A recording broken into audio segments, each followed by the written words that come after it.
ICC champions trophy 2025ত golden bat কোনে পাইছিল উত্তৰটো হৈছে ৰাচিন ৰবীন্দ্ৰ এণ্টাৰ্কটিকা মহাদেশত থকা ভাৰতৰ ৰিচাৰ্চ ষ্টেচন কেইটাৰ নাম কি উত্তৰটো হৈছে মৈত্ৰী আৰু ভাৰতী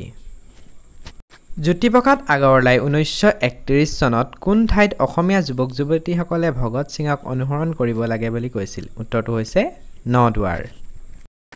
হাতহৰি অসম বুৰঞ্জী কাৰ শাসনকাল উল্লেখ কৰা হৈছে উত্তৰটো হৈছে কমলেশ্বৰ সিংহৰ পৰা পুৰন্দৰ সিংহ আগৰ কৰিমগঞ্জ জিলাৰ বৰ্তমান নামটো হৈছে শ্ৰীভূমি আৰু শ্ৰীভূমি কোন দেৱীৰ লগত জড়িত উত্তৰটো হৈছে দুৰ্গা দেৱী কাজিৰঙা ৰাষ্ট্ৰীয় উদ্যানক টাইগাৰ হিচাপে কেতিয়াৰ পৰা কৰা হৈছে উত্তৰটো হৈছে 2006 চনৰ পৰা আজি আপোনালোকৰ বাবে প্ৰশ্নটো হৈছে what is the world oldest recorded religious festival উত্তৰটো জানিলে কমেণ্ট কৰিব আৰু এনেকুৱা ধৰণৰ কণ্টেণ্টৰ বাবে মোৰ একাউণ্টটো ফ'ল' কৰিব ধন্যবাদ